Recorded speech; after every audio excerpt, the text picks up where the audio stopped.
నీకే మాట్లాడొస్తుందా? మాకు మాట్లాడరాదా? నిన్న కేసీఆర్ గారు వచ్చి మన రాష్ట్రానికి నీళ్లలో అన్యాయం జరుగుతుందని, కేసీఆర్ గారు వచ్చి మహిళలకు మహాలక్ష్మి కింద 2500 ఇస్తా అన్నావు, ఇంకా ఎందుకు ఇవ్వలేదని, బాండ్ పేపర్ మీద రాసిచ్చి అవ్వాతాతలకు డిసెంబర్లోనే 4000 పెన్షన్ ఇస్తా అన్నావు.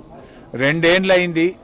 ఆనాడు బీఆర్ఎస్ గెలిచిన మొదటి కేబినెట్ లోనే పింఛన్ 2000 చేస్తా అంటే బరాబర్ ఫస్ట్ కేబినెట్ లో మొదటి నెలలోనే 2000 ఇచ్చినాం. నువ్వు 2 ఏళ్లు అయింది, 4000 ఎప్పుడు ఇస్తావు అని కేసీఆర్ గారు అన్నారు.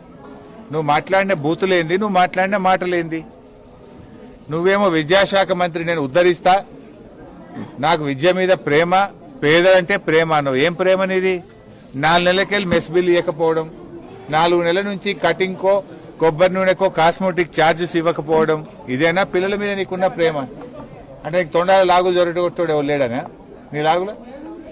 టైం వస్తుంది బిడ్డ, నువ్వేదో బిర్ర వీగుతున్నావు, అహంకారంతో కళ్ళు నెత్తికెక్కి మాట్లాడుతున్నావు.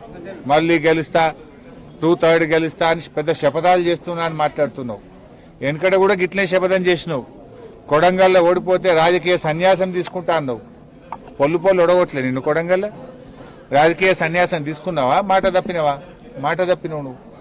మాట తప్పుడు నీకు అలవాటు, పార్టీలు మారుడు నీకు అలవాటు, పదవులు కొనుక్కోవడం నీకు అలవాటు, కమిషన్లు కొట్టుడు నీకు అలవాటు, చిల్లర మాటలు మాట్లాడు నీకు అలవాటు. ఎందుకు ఈ పిచ్చి మాటలు మాట్లాడుతున్నావు? ఇలా పిల్లలకు ఓ బ్లాంకెట్ లేదు, వేడి నీళ్లు లేవు, కాస్మెటిక్ ఛార్జెస్ లేవు, 4 నెలలకెళ్ళి మెస్ బిల్లు లేదు. ఆ పిల్లల్ని ఇంత గోసపెడుతున్నావు. ఇది పాఠశాల విద్యాశాఖ మంత్రిగా నీ శాఖ కిందికే వస్తుంది. నీ శాఖలోనే ఇంత అధ్వానమైన పరిస్థితి ఉందంటే నేను అడిగేటోళ్ళు లేడనుకుంటున్నావా?